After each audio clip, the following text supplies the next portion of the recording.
Welcome to our poster.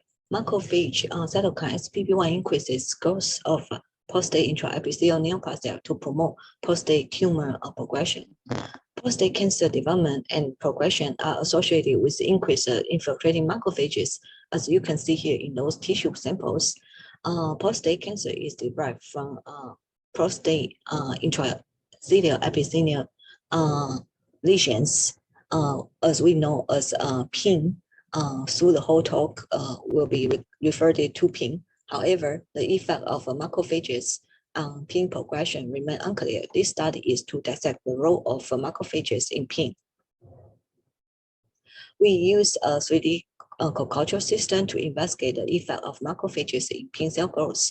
As you can see here, using nuclear second D1 positive cells to indicate proliferating cells in 3D. When we grow PIN cells with primary macrophages, we observe those cells have nuclear second D1 positive cells, indicating that primary macrophages indeed promote cell proliferation of PIN.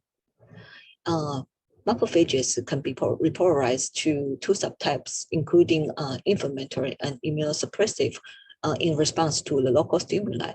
Using these different markers, we are able to identify different subtypes.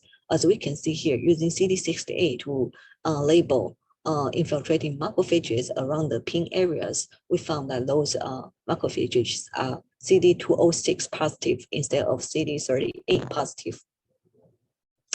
To fish out macrophage-secreted factors to promote PIN cell growth, we use a gene array to fish out those potential factors. And we found that SPP1 is the top-ranked growth factor.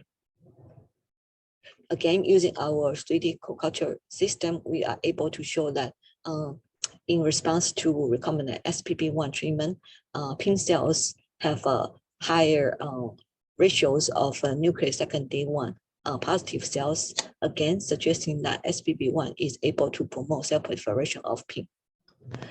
In addition, we use clip PARP and the clip Caspase-3 to indicate apoptosis procedure. We found that in response to SPP1 treatment, PIN cells did not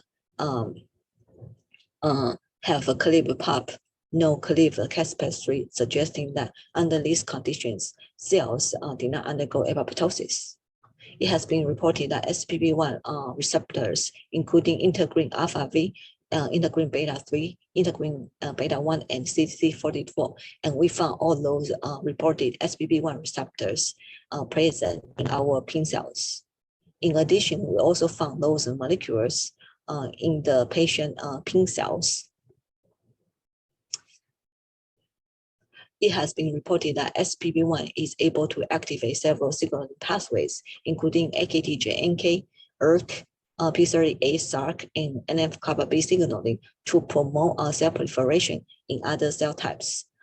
As we can see here in our system, in response to SPP1 treatment, we observe activation of AKT, JNK, but not ERK, no P38, MAP kinase, no protein SRC, or NF-kappa B signaling pathway. In addition, we also observed upregulated activated AKT in the PIN cells of patient samples.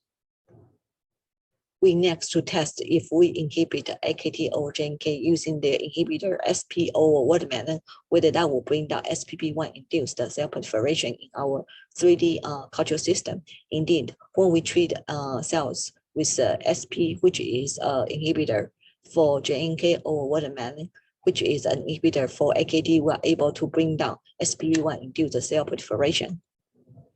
According to what I described here, we summarize in this figure that PIN cells are able to express SPP1 receptor, including integrin beta 1, integrin alpha B, and integrin beta 3, CC44. And when infiltrating macrophages are nearby, they are able to secrete SPP1, which is to activate AKT, JNK in PIN cells, allowing PIN cells to proliferate, which will promote low-grade PIN into the high-grade PIN and eventually into prostate cancer cells. Finally, we want to thank for the grant support and also for your attention. Thank you.